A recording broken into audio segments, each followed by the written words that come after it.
I'm going to assume we're live because every time Logan starts counting down, we're already live. And I'm sitting here going, blah, blah, blah, blah. Anyways, supporters, this show is right now just for you. We're going to talk about why we hate each other, why being online has made us crazy, tribal, in-group, out-group, and we're going to relate it back to science deniers and medical people and what we're trying to do as a movement. And I have with me the legendary one and only Tom Heineberg. I think that we need to go back to GeoCities. Everything was chill on GeoCities. It was like a nice community. It was a beautiful utopian world. Just like the supporter community, the people who are paying the $4.99, which get to see this early. We might release it to the real tribe if they tell us to, but usually they tell us not to. You know why? Because they're selfish bastards. They're like, I pay $4.99, and what you just did is for me, and not for you, and not for you, and not for you. So the thing we wanted to talk about is like, you really kicked the anti-vax nest pretty hard in the last week and a half, 2 weeks. Yeah, and intentionally. Yeah. So here's the thing, I'm already tired of it. I think a lot of our fans are tired of it. I'm tired of talking about it because this has already been settled, right? We already know vaccines, safe, effective, do it. However, there is this contingent of deluded individuals that have a group think, and online forums help to enable and empower this. So I want to talk about the roots of this and why, and it applies to Democrats versus conservatives versus libertarians. It applies to us and them and countries and violence. Mm-hmm. Why do we hate each other? And it gets down to what we've talked about before, which is Jonathan Haidt, psychologist, wrote a book about moral foundation theory. In other words, what humans, his theory is, and it was spelled out in this book called The Righteous Mind, which I'll link to in the comments.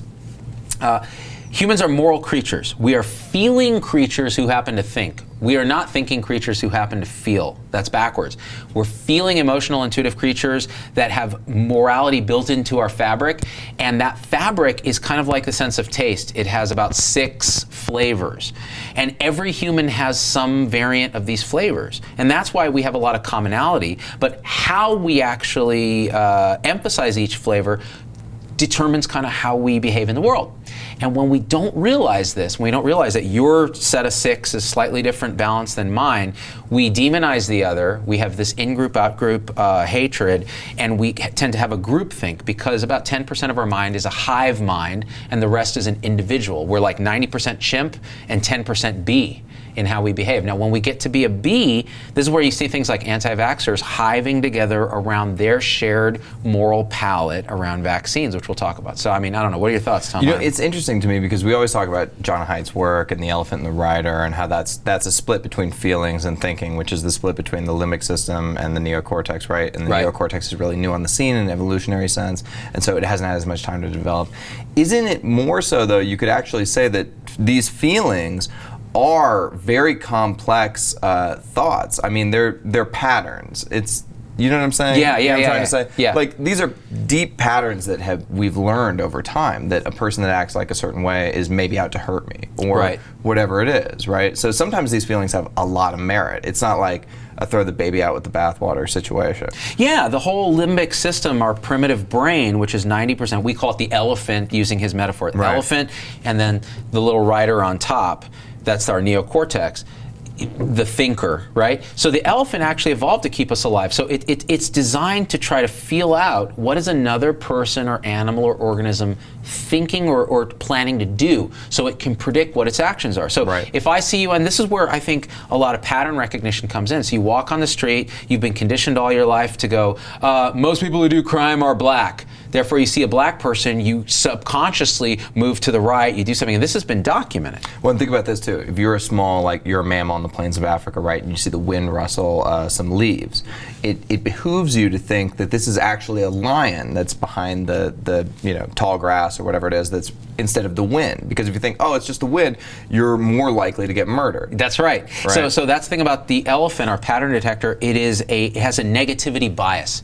So we are looking for danger, fear, threat, preferentially to love, connection, happiness. That's not something. So assuming our elephant runs the show, which science after science after data after study shows that it has. And look, we're talking about psychology, so psychology is kind of soft. There's a replicability crisis. They can't seem to replicate their studies. So we'll take everything with a grain of salt, but to abuse this elephant metaphor, it feels right to me that study after study shows that we think with our elephant. In other words, we act with our elephant, and then our rider, our neocortex, spins reasons why. So if this is the case, what is the moral compass of the elephant? How does it differ between people? What are the flavors? So to summarize what Jonathan Haidt is saying, he had to change his name from, it was pronounced hate, but then he went into the field of positive psychology. So he's like, I'm going to call it height from now on because hate sounds a little bit, it feels wrong to the elephant, right? So there are these 6 moral flavors. He actually started with 5 and then drilled down a little more and found out there was a 6th. So the first one is care versus its opposite, harm. This is a moral flavor. So I care about you, Tom Heineberg, because you're in my tribe, you're on my team, etc. But care pushed out to its logical conclusion is care for all sentient creatures. So you can have a whole range of levels of care as a moral foundation. We see this with the effective altruism movement that happens to be people who are more often people that are high income, tech worker, Bay Area types who want to do the most good with their money, and so they send their money to Africa, a portion of their income, right? Rather than the conservative elephant might keep that money local or give to their local church or charity, or, you know what I mean? So care harm there is like it's more of an in-group, out-group thing. So and this is the difference again, and you can look at political differences. So the liberal elephant, care harm for them is care for all, exclusive of what they might have, whether they're in tribe, whether they're in country. So, and that relates to this idea of American exceptionalism. So the liberal elephant is less likely to feel that America is some way different or exceptional, and more likely to go, well, how are we different than the Sudan? We're all human beings. We should be helping them. Right. So that's one flavor that liberals tend to really focus on, care versus harm broadly. Okay. The second one is fairness versus cheating, and this again becomes very political. So fairness in the liberal mindset is more we should be fair to everyone. There shouldn't be anyone cheating to game the system. So here are these rich people who were born rich, like the example would be Donald Trump. He got millions of dollars from his dad, so he's cheated, so he's not, but now he's using that to dominate other people, and it's unfair. That's what the liberal mind would say. Now, what would the conservative idea of fairness be? Sounds like communist propaganda, but okay. Conservative elephant in the house. The conservative elephant is like, why should there be an estate tax? I work for this money. I should give it to my son because that's what I want to do, right? It's my money. I work for it, right? I don't need to spread it around to a bunch of people who I don't. Or why is it fair that somebody's on welfare not working and I'm working really hard and I'm paying for them? That's exactly. Fairness versus cheating is a moral flavor. And we all have it, but we interpret it differently and we value it differently. So far we have care versus harm, fairness versus cheating. And it turns out liberals tend to value these two above all the other flavors. Doesn't mean they don't have the other flavors, but it means that this is where they really settle in, and all their public discourse, all their arguments, all the writer that they say really focuses largely on these two. Oh yeah. Now this goes out to, this is veganism, and it ripples out further to animals. Don't harm the environment. Right. It's not fair that, et cetera, et cetera, et cetera. And social programs, fairness, equity, social justice, right. All genders, there's 30 genders and they're all the same in terms of how we should treat. So that's the liberal elephant, and that's the arguments that they will make. Now, there are 4 really other flavors. So the other flavor is authority versus subversion. So do you value the power and the stability of authority, or are you somebody who feels that, I'm a little more on I don't worry about authority. In fact, if anything, I like subversion. So the 60s, the liberal movement in the 60s was, we have to subvert this authority, which is affecting fairness, it's affecting care harm, we're going to Vietnam, we're killing poor people. Right. So that's authority. Now, whereas a conservative elephant might feel that authority is the only thing separating us animals from chaos, anarchy, destruction, and here's my property, and the law says that I can defend it with a gun if you come on it. Authority versus subversion. Yeah. So that's another flavor, and it turns out conservatives tend to value the authority flavor a little bit more. The next one is what is the next one? Sanctity. This one's interesting. Purity versus sanctity. So purity/sanctity versus degradation. Right. Now this one is an interesting one because I think it evolved. Our elephants have this meter because what was sanctity versus degradation in the old days? Probably disease. Disease. Mainly disease, right? Look at the Bible. So much of it is, okay, here's how cleanliness, and the preparation of food, and like the Old Testament with pork and shellfish and all that. Kosher versus not. What is it? Well, you're going to get, it turns out, we found out that you get really sick if you do things this way. And so this idea of sanctity is hardwired into us. Now, how much you value that and how you spin that makes a difference. So a conservative sanctity may be the sanctity of church, religion, community, the purity of not having sex, not doing drugs, the moral majority of the 80s or whatever, right? Or the 70s with Nixon. The liberal sanctity purity is toxins, environmental degradation, vaccines. Mercury in vaccines. Eating natural, vegan, raw movement, anti-GMO. Yeah. These are the liberal version of sanctity. So it's interesting because it's the same moral sense, just interpreted differently, valued differently. So far it's interesting because, conservatives so far value authority, sanctity. What was the other one we did there? We haven't gone care harm reduction. No. No. That's more of a liberal thing. We haven't gotten to the third. Care harm. We haven't gotten to the third one. So the third one, or the third conservative one. Third conservative one is what do we do? Purity. I got to remember this. Hold on. Let me look it up because I always forget what they are. Loyalty. Yeah, that's right. Loyalty versus betrayal. Just like you're walking through that Game of Thrones betrayal garden. He gonna betray you. He gonna betray you. So loyalty versus betrayal is an interesting one because actually when I met you, I realized you're very loyal to this group of people that and even if they're totally out to lunch sometimes, but you're loyal to them, and that's a foundational thing. Versus I'm not expendable. Alliances are transient.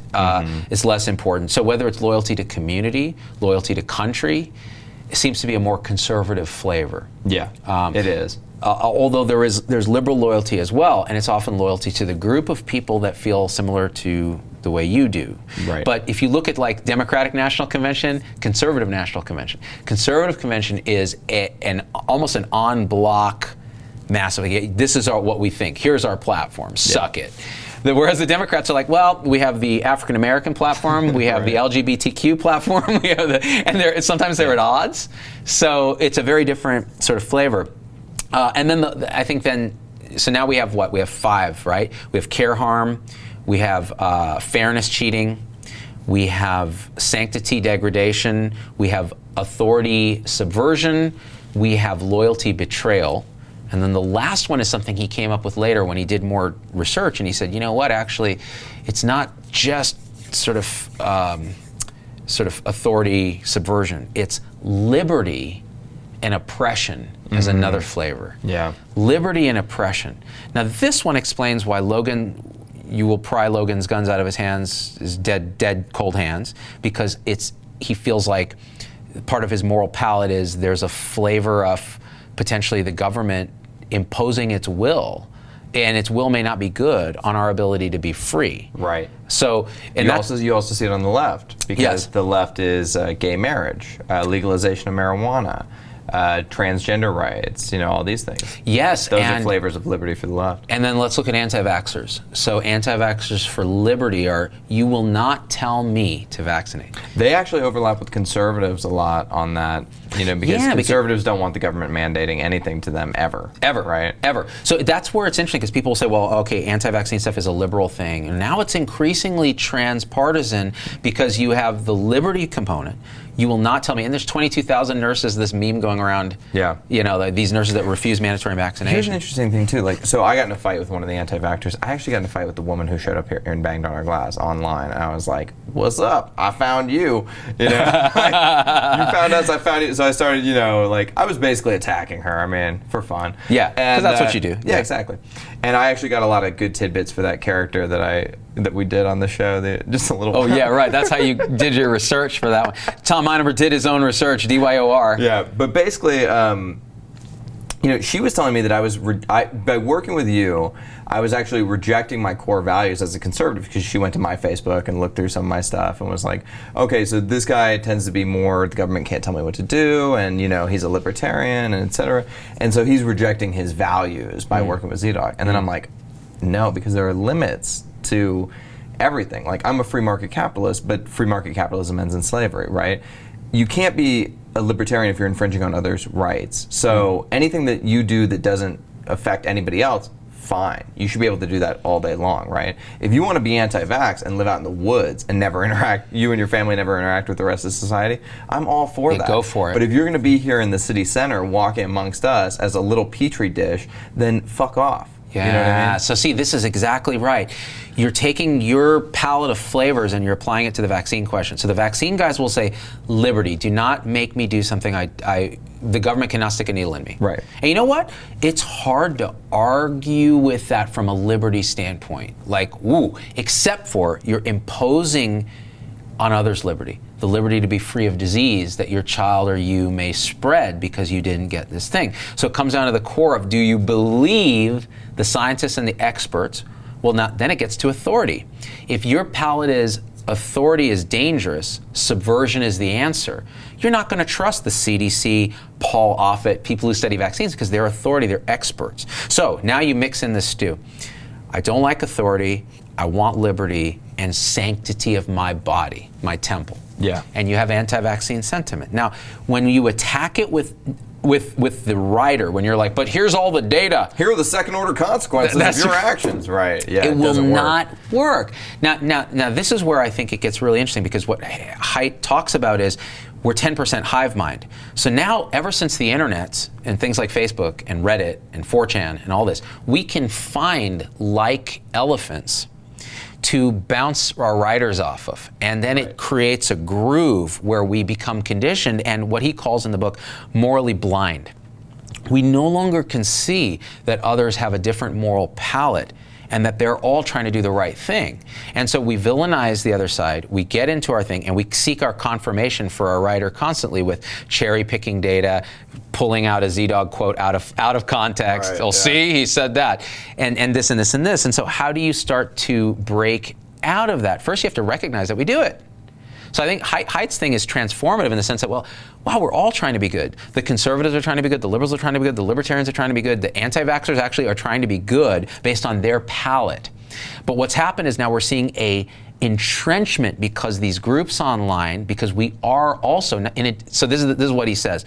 We're individuals, so 90% chimp, but we're also group-based. Right. And so there's a hive switch that can turn on in our mind where we behave more like a hive, and that happens online. So you now have these groups. So and you can't reason with a mob. No, because they will self-reinforce. Mm-hmm. And that's why it's interesting. So in the last couple of weeks, we've done all this stuff about anti-vaxxers. Part of it has been consciously designed by us to say, okay, we know scientifically that we're right. But emotionally, we also feel care, harm, don't harm others by not vaccinating yourself. Liberty, don't infringe on my liberty by giving me measles. I mean, that's our palette. Right. So we're like, how do we rally our troops? Talk about that directly by demonizing the other side. These are delusional people that should have no platform. Let's block them, let's deplatform them, and it works. So we have something like another 60,000 followers in a couple of weeks. Yeah. And why is that? Because people with like mind join the hive. The hive switch is triggered. He's saying what I believe. I can't say it because people will call me unprofessional. I can. They can try to take my medical license. It won't work. That's not how it works. So all this stuff happens. Now you consolidate the tribe. But now the question is, do we then behave like every other group online and deny the fact that there's this moral foundation to why we behave? Now that we have the tribe, is it incumbent on us to say, okay, now how do we nudge behavior in a way that's... This is so tricky. This is so tricky because these same moral foundations can lead to white supremacy, right? But we don't tolerate that in a civil society anymore. Yeah. White identity politics, we don't tolerate. Yeah. Right? Yeah. And so how do you help the elephant? Like, these are normal reactions. They're normal human reactions. We all have them. But how do you help guide this person out of their entrenched position? Yeah. Without shaming them. Without shaming them. Yeah. Well, so this is interesting because I'm struggling with this, and yet I think we have a solution to this, and that is, first of all, we have to recognize that these elephants are different. Second of all, we have to understand the power of the group. So if you're going back into your group, and this goes for liberals and conservatives, and Facebook has absolutely fed into this because it starts to design your feed as an echo chamber, and you become morally blind. You stop seeing. You know, it took me leaving the Bay Area to lose my moral blindness about conservatives. Like coming here, I realized, oh, wait a minute, because this is a libertarian environment. Like conservatives are really good people who care about all these things just in a different emphasis, and they see things slightly differently, and that's great. And now I'm no longer morally blind, and I'll tell you, a lot of liberals and conservatives in their bubbles are absolutely morally blind to how the other person, it's villainification. And we have to transcend that. We have to be able to speak to both sides of an issue, but also say there's no tolerance. Like, you know, like white supremacy, we should have no tolerance for that. Right. But we should have no tolerance for discrimination of any kind, ideally. One of the problems we were seeing in American society, I think, too, is that the people that are closer to the center, the conservatives and the liberals that are closer to each other than they are to the edges, actually have more of a moral understanding of their own edges than they do of each other's position. So you can morally relate further to somebody at the very farthest fringes of your movement or your yeah. So you end up being like, you know, well, I don't think there's 79 genders, but you know, I understand where the thought comes from, and you know, right. maybe, and what's the harm in like letting those people think there's 79 genders or whatever, right? And well, yeah. This can get really dangerous if people on the right start being like, you know what, white people should have identity politics, and that gets moved from the fringes to the center. That could be incredibly dangerous. Well, you know, I think to some extent, the Trump movement has shown that like there's a backlash against the lack of, you know, the patriarchal stuff. Okay, everybody wants to abolish it, but then there is a backlash to that because the extreme, it's the same, it's just what you said. Yeah. We tend to empathize with our wing's extreme more than we will empathize even with the center of the other side. Because we understand. Because we understand where it. their And elephant comes from. because that hive mind turns on and we go, this is my group. I get support and reaffirmation in this particular group. Now, since I started doing the show, actually I find my group to be both sides. I find the group, my tribe, to actually be across the entire spectrum. You can email me with any political belief and frame it however you like, and I will find some truth in it. Even if it's crazy, I'll be like, I see this little sliver of truth. And then I'll respond in a kind of a balanced way. But it used to be, I would just get triggered and go, what would my in-group say? And just either ignore it or get angry or whatever. Same goes with, it's interesting with religion. I used to find religion to be just a reprehensible superstition. Now I'm like, I see a lot of power and beauty in the cultural stuff around religion and the idea that people connect with a higher purpose, connection, truth, spirituality. Whenever we get in these kind of conversations too, people think that we're just being like, stop being political. Yeah, no. Oh, it's so annoying. It's not just politics. Once you see this, you can see it in almost everything. Every single thing. People do this to each other about parenting. They do this to each other about what cars they drive. It's everything. Sports teams. It's everything. Yep. You know? Now, if you were very good at this, you could look at the moral palette of, say, an anti-vaccine advocate or someone on the fence or someone vaccine hesitant and go, okay, they value liberty, they value purity, above the other things. Care harm, they feel like you're harming them if you're giving them this. So how do we start to influence that? First, you have to recognize their elephant and go, yeah, man, I'm all about liberty too. I hate the idea that we have to enforce anything. Like, especially a needle in your body, it feels, I understand that feels terrible, but let's look at it from another liberty perspective. So, you know, if my kid goes to daycare and your kid isn't vaccinated and there's data that shows that that's dangerous, and we've seen measles outbreaks and et cetera. And they'll argue that data, but I don't think the data is arguable, honestly. Right. What they're doing is they're cherry picking bad data to support the belief, which is, and you can't say a belief necessarily is bad. The belief that you should be not, you know, assaulted with needles, it's not good or bad. It's their moral flavor of liberty. Say, okay, let's take that as a given, that you find that important. Is it outweighed by the fact that now you could potentially harm someone in your group, these little kids, and they could die? And here's images of children dying of these diseases in the modern era. So not just like stuff that's bygone, because they'll say, oh, it doesn't happen anymore. It does. We see it. And that's why our elephants are so like, no, dude, I see this all the time. And not only is I'm not only worried about my kid, I'm worried about your kid. Yeah. Because your kid's going to be the one who has the disease first before he passes it to my kid. That's right. That's right. You know what I mean? So it's a moral reasoning. It's moral reasoning. You're sitting here going, okay, but to deny that it's a moral thing is insane. We're moral, reasoning, intuitive, emotional creatures, and the thinking comes second. Yeah. So let's focus on the moral. Well, what about the sanctity? Like, well, if your body is a temple and you don't want anything unnatural in it, well, something that's natural is measles or mumps or rubella or smallpox or whatever. You can actually prevent that with a very, very, very studied and safe vaccine. Now, are vaccines perfectly safe? No, just like seatbelts aren't perfectly safe. So we have to have an honesty about this and say, yeah, there's a tiny risk. But the thing is, nobody who looks at the statistics would say, don't take the risk. Right. Because the benefit is vastly better. Yeah, and I think the fear will always be there. I mean, only one person has died in the last 9 years on American Airlines, right? Right. Right. All American Airlines. Yeah, Southwest, yeah. And people still have a tremendous fear of flying, even though it's much safer than getting in a car. Exactly. Nobody's that scared of getting in a car because they feel more in control. Maybe we should let people just vaccinate themselves. It's a control issue, right? It's a control issue. Yeah. I'm going to leave you in the room with the needle. Yeah. You vaccinate yourself. I'll come back. That could be part of it. Or even, the schedule thing where they want to control the schedule of vaccinations, they feel like there's too many antigens up front. First of all, that's bullshit. It feels right, but it feels right. So the question is, okay, there's some risk benefit here.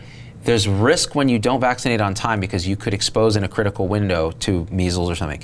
However, would we rather they not vaccinate because we've taken away the one piece that they can control, right? Which is the schedule. Now, the hardcore scientists would say, no, you don't give them that. I'm still on the fence about that because from a moral reasoning standpoint, and I get these messages, right? So I get messages all the time.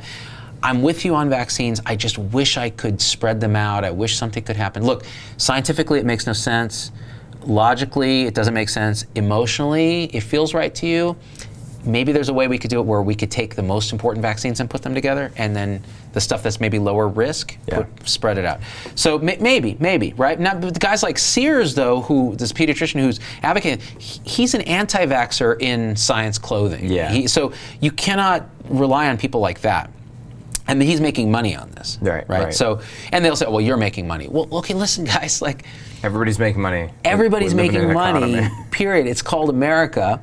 But next, a lot of pediatricians don't make money. They lose money on vaccines, but that's a whole other thing. But again, it gets to the fairness. Now, that's a fairness moral. Well, how is he making money poisoning my child? Sanctity, liberty, fairness, care harm, they're all there. I think we also have to understand, too, that the world is getting increasingly complex, frighteningly complex for most people, right? I mean, I'm somebody who sits here with you all day long and talks about this sort of stuff. I don't understand how vaccines work. The only thing I understand is that there's a consensus among experts that they do work. And these people like Paul, who was sitting in this seat, are a lot more well-versed in this than I am. And I'm going to trust Paul because, listen, I met Paul. He's a really smart person. He's a good person. And he created this vaccine that is going to save children's lives, right? Why would I not trust Paul? And the other thing is, I don't have to just trust Paul. Paul's work is vetted by an entire community around the world, right? This gets to the heart of authority versus subversion, loyalty versus betrayal. All these questions are moral questions. So this is how I see that, right? It's gotten so complex in medicine. And it's funny, the anti-vaxxers pulled this line out of our conversation I had with Paul, where both Paul and I were like, a lot of doctors don't understand the nuances of immunology because it's gotten so complicated. And so what anti-vaxxers do is they go, see, you don't even know what you're talking about. Right. But they don't understand how their phone works, and they use their phone every day. So that's the thing. They would then throw out the expertise. To me, that's an argument to say, that's why you have experts. They do this for a living. Not only do they do this, they don't do all of it. They do their piece, they combine it with the other piece, they combine it with the other piece, and the body of knowledge then that emerges. You think the first 486 processor in the 90s was made by an individual? It was a team of people with sub-expertise in this particular algorithmic routine, and they put it together, and it's amazing. And that's the same with science. So you have to, okay, question everything, that's fine. But then when your questions are answered, you have to say, all right, this is the consensus. I'm not going to question my pilot's landing approach. Right. That's insane. But, the thing is, well, I don't know, it's so tricky, man, because there's some truth to it. Because the government has fucked us as a citizenry over many times. Yeah. And so basically it is the government mandating that you get vaccines and that you put them in your body, and it's government funded research, and that, and then let's dive into that more. Doctors fuck up all the time. All the time, just like airline pilots sometimes will be suicidal and take the plane down. Correct. But it doesn't mean that we don't. Right. Yeah, I could kill myself on the way home. Somebody could hit me in a car, right? Yeah. But it's not likely to happen. Right. Yeah. Well, I think this idea that we should not trust the medical industrial complex, I will say in the same breath that I say vaccines, you should do it, I'll say, do not let anyone talk you into having a cabbage or a cath or a spine surgery or a knee surgery without getting 3 opinions. Vaginal mesh, all the stuff. Mona Lisa touch. Right, Mona Lisa touch. Because the incentives are wrong, because the data isn't there, right? So you can actually, but see, the difference is, I can tell when the data is not there, when the incentives are wrong, and I can tell when they aren't with vaccines. Well, don't you think though? Okay, so the incentives are wrong. I'm a normal person who doesn't understand the complexities like you or the nuances, right? So I go in and I'm going to treat you like my mechanic, and I'm going to assume that you're lying to me in order to charge me more. Right. This is a pretty direct through line in my mind, and it probably protects me a little bit. Yeah. From mechanics, for sure. So I mean from doctors in the real world. I think you should question, but you have to do it with courtesy. Like Bill Davis here says an interesting thing. It's true, but people today do not ask questions to get an answer. They ask so they can respond to the answer. So in other words, they've already decided. They want to hear your answer so they can argue with it based on their elephant or cherry pick or confirm their bias. And I think that's the danger. That's what's happened now, is we go in with the attitude and we've already decided. And we're not there to be persuaded. We're there to argue or to cherry pick. And I think the online communities have enabled this. Now, for example, when your dad went through all the chemotherapy and everything, his elephant wanted that stuff. So no matter what the doctor said, he's going to cherry pick the stuff that has hope and make him feel like he's in control. Whereas you may have a different elephant, like he needs to be comfortable, this and this and this and this. So you're going to hear that conversation totally differently. Yeah. So how do we solve this problem? Because I don't trust a doctor. I'm going to make sure I go and dig into it, but I have the tools to do that. Yeah. How does a muggle, a non-medical person, get the tools to do that? Partly we're trying to do this on the show, trying to generate more understanding. And I think our platform is important for this. It's got to be something that there's got to be more transparency. Like there has to be more transparency so that people can see what's going on. I'm a big fan of transparency. I'm a big fan of making data public. Yeah. I'm a big fan of having it be open. You and I are both dataists. Yeah. We think you have to be in today's day. In today's day, meaning the free flow of information is the primary thing. Mm-hmm. But the problem, and then the world sorts that data out because then truth rises to the top. The problem is when there's impeded flow. So you have anti-vaxxers who say, well, you're censoring us, you're not letting us speak. But the problem is your flow of data is wrong. It's just simply wrong. And it's been shown, and the vast majority of people in the country already agree that you're wrong. Even the press now makes fun of anti-vaxxers. That was a tipping point that had to happen. So the question is then, do you allow that data free flow still, or should we be saying like what I say, which is don't give them a platform? Yeah. They desperately want it. Del Bigtree and these guys are begging me to debate with them. Am I begging them to debate? No. They'll say it's because I'm scared. No, I'll say it because why should I? You don't have a debate. Yeah. You're not a point of view. Why should I waste my time and credentials giving you a platform? That's crazy. Right. You're a nothing. You're less than a nothing. You're speaking to an echo chamber. You're not influencing people on the fence. Yeah. That's our job. It's worrisome though, because intolerant minorities, intransigent minorities have large-scale effects. Mm-hmm. So these people can often have a large-scale effect that we may think, oh, there's 5,000 people in an echo chamber, like whatever, who cares? Bunch of idiots circle jerking each other. Mm-hmm. You know what I mean? but really, they could end up affecting policy down the line. Like, a lot of things could happen. And so they do. It's a threat to be wary. And they have. Well, and you just basically gave the reason why, because I'll get comments occasionally. I'm so tired of this vaccine thing. I wish you would move on. Yeah. This is not a thing. It's not a thing. And you're like, bitch, people are dying because these guys are in their moral bubble in an echo chamber, but influencing others because they believe, without a shadow of a doubt, because of their reinforced echo chamber, that they are right. And that's dangerous. Well, it's like we see stories of it all the time. Like, there was the woman whose child got measles or whatever, and then she just gave him like raspberry tea. Yeah. And it's like, kid dies. You killed your child. Yeah, you killed your child. You killed him twice by not getting him appropriate medical treatment and by not getting him vaccinated.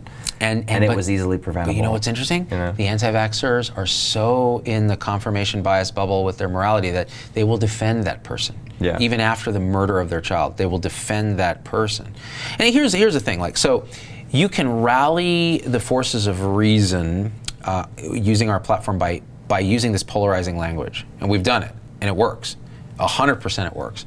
But then I think it's incumbent on us to step back and go, okay, so now what do we do with this? Now the tribe is listening. If we're being honest, we only do it when we're like truly exasperated. Yeah, when we're at our wits' end. Yeah, like, I mean, we were trying to have the reason it all got started is because we were trying to have Paul, who's a world famous researcher, on, and these idiots come and invade our space and are banging on our glass, and we're triggered, right? Yeah. Our elephants are angry. Yeah, and we're like, we're gonna use the power of video to fuck with you. To totally fuck with you. And we're gonna fuck with you for 2 weeks straight. Yeah, we're not gonna stop until we get bored. Yeah. Now we're bored. Now we're bored. Yeah, now we're bored. Yeah. But not before growing our movement by 60,000 people. Right. Now these 60,000. So what do you do with them? What do you do with this movement? They are looking for leadership in an echo chamber. I won't be an echo chamber. Yeah. Like, what I want is to nudge people in a direction that I think is going to improve all of our discourse. So maybe that is just doing a show like this where we talk about the moral foundations. Stop hating each other. Why should liberals and Republicans hate each other? Right. It's crazy. They didn't used to. Until we had the echo chamber. We also didn't used to talk about politics all the time. Right. Now it's like all the time. It's like a sport. Right. It's like a national sport. It is. Yeah. I mean, you could get emotional about sports teams even back in the day, like violent. I mean, look at the hooligans in Great Britain. I mean, this is a thing. Yeah. It's elephant, and that's loyalty. Loyalty and in-group, out-group competition is a powerful motivator when the hive mind switches on. And that's the thing, like, you can go from individual 90% chimp DNA to hive just by going to a hockey game. Yeah. Right? You saw the Golden Knights, Las Vegas Golden Knights. Did you feel a sense of community and communion with the people that were there? Oh, yeah. Yeah. Oh, yeah. And in fact, just, Vegas is a weird place. And for people that don't live here, like, they don't know, we're a real city. Everybody's like, you guys live in the hotel? Like, at the strip? Yeah. It's like, no, we're 2 million people. We're like the size of Indianapolis, okay? Yeah. But when we got the hockey team was the first time it really felt like a community. Correct. Because people go to the games, and then they're like, oh, it's like going to church, Yeah. But we don't go to church anymore. Right. Right? At least a lot of us don't. A lot of the secular millennials don't. Yeah. And so this is a thing. And so what's a church online? An anti-vax forum. Yeah. What's a church online? A pro-vax forum. Right. And some of the pro-vax skeptics you can see all the same signs of closed-minded moral blindness in them as you see in the anti-vaxxers. Yeah. And I think a lot of people get frustrated with it because I think people in the middle go, dude, what? You're just as dogmatic. Like, wait a minute, so you're totally going to deny that the government fucks up and that doctors fuck up. And I'm like the first to go, no, we fuck up all the time. In fact, that's the whole thing. We're trying to nudge our whole community to do better. Why? Because we need better tools and resources and autonomy to do this. Yeah. We don't have it. It's just people are not Bayesians. You know what I mean? People are not doing statistical analysis when they're thinking about their decision making. They're just making their decision based on mommy instinct. Right. Based on what feels right. Sure, I do it. I do it all the time. Stab my baby. I do it all the time. You know what I mean? In the early days of this thing, I would just, if a question came up, I would just go to sciencebasedmedicine.org and see what was written about it there. And if they agreed with my instinct, which was, no, that's bullshit, whatever, then I'd be like, there you go. But the thing is, they're in this particular strain of thinking, which honestly is usually correct. Right. But and we can do that. We're guilty of this. But we do it intentionally. We're trying to rally a group and then broaden up. It's kind of like what politicians do when they're trying to get elected in the primaries. They go just full recalcitrant, liberal or conservative, hardcore, and then they move to the center during the general election. Do you remember when Ted Cruz basically, he was trying to slam Donald Trump for having New York values during the Republican primary? Right. And then Donald Trump actually did a very smart thing. He judoed Ted Cruz, and he was like, there's a lot of great people in New York. I remember on September 11th, I saw many of them. And it was like, yeah, you fucked up, Ted Cruz. Yeah, because then he goes right into... You can't just be a partisan hack and demonize an entire state, you Yeah. idiot. This is a recurring theme. And it's interesting because Trump's policies have kind of penalized the states that didn't vote for him. So, California, you're just like, oh crap, man. By the way, even though I'm more conservative, I hope that Ted Cruz loses because he's a creepy weirdo. And he's probably the Zodiac killer. I just want to say that. I don't know anything about this Beto O'Rourke guy. I don't know, but he's got to be better than Ted Cruz. That's how I feel about it. That's your elephant. Yeah. You just don't like that guy. That's right. Yeah, he's not a likable guy. You know what? His face just looks off to me. But your elephant is a pattern recognizer. Yeah, and I've seen a lot of weird faces that look like that. Nixon just looks off. Weird. Yeah. Right, that's why he lost to Kennedy. That's right. Where you see Kennedy, you're like, that's a handsome ass man. That's a handsome guy, even when though you he see has Reagan, you're like, you know what? That's a handsome man. Distinguished. Whereas, compare him to Mondale. Bush, super hot. Al Gore seems like a pussy. He seems like a total loser compared to Bush. Oh man! Well, I think we've talked about this, man. So I think the key thing is we got to break. Let's do some more people that look weird. Okay, weird people. Roseanne Barr, strange looking. No. You know who's weird? The guy who plays Kylo Ren. Yeah. But I like it. Yeah. I want to really. I like him because he's not symmetric. That's right. Yeah. He draws you in. It's like Steve Buscemi. Exactly. V.I. Lenin, dude. You're like, you're ugly, but there's something about you that I like. I love it. Yeah, the elephant. It's all elephant, man. So to summarize, we got to recognize the moral foundations, the 6 flavors. We have to understand that we're hive creatures as well as individuals, and that these hives can cause moral blindness. If we recognize the other side and humanize them and understand we're all trying to go the same thing, we can elevate our dialogue and influence each other in a way that actually produces a better world, as opposed to the polarized nonsense that we get. Social media is partially to blame, but it's because we let it be. Right. We're trying to use social media to unwind some of this. Yeah. So that's where we are. And I think people also got to remember that just because Ted Cruz never lived in the Bay Area doesn't mean he wasn't the Zodiac killer. I've seen those memes. He looks just like the drawing. I mean, it's pretty remarkable. I'm not saying arrest the man. I'm just saying, you're Texas. Maybe it's a vigilante thing. Now it sounds like I'm advocating violence against Ted Cruz. I'm not. I'm just a joke, a bad one too. On that note, if you aren't a supporter, and we're going to put this out to non-supporters eventually, you should become a supporter because it's dope. The supporters will tell you, and we're going to start offering CME soon. I'm just vetting providers for the CME, and then that means you can write off your dues and do all that stuff. Use your money and get. Where else can you get $5 CME? Come on, dude, nowhere. Shit's dope, dog. Dope as F. I don't know if we're allowed to curse in CME, but I'm going to fucking do it because I don't care. We're going to be the first swearing CME. Yeah. That's right. We're going to be like, yo, what's up, motherfuckers? You want to learn about the motherfucking vagal nerve response? That's right. It's going to be C motherfucking M-E. That's what it's going to be. And people will be like, this is where I want to go. And I'm like, okay, bitches, here's how we do it. We're going to talk about the lungs today because the lungs ain't shit but hoes and tricks. Oh, my God, dude. That'd be amazing, actually. I bet we could pull that off. Yeah. No doubt. Oh, by the way, so just quick summary of my moral flavors. People may want to know. What does Z-Dog think? Care harm?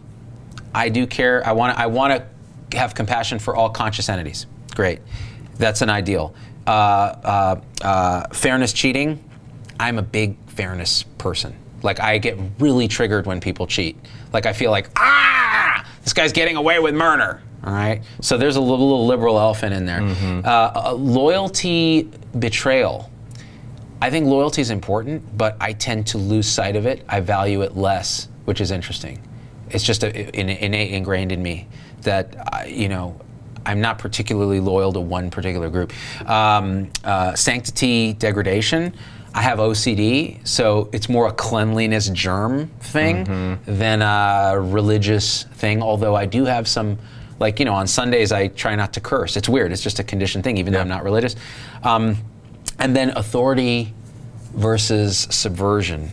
Subversion. I'm not a fan of authority. Anything, you tell me to do something, I'll do the opposite. So a little oppositional defiant. So that's my elephant. How about you? My flavors are Rocky Road. Rocky Road?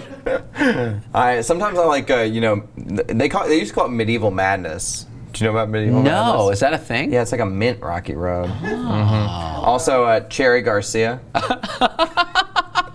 And then I'm a big fan of Dulce de Leche.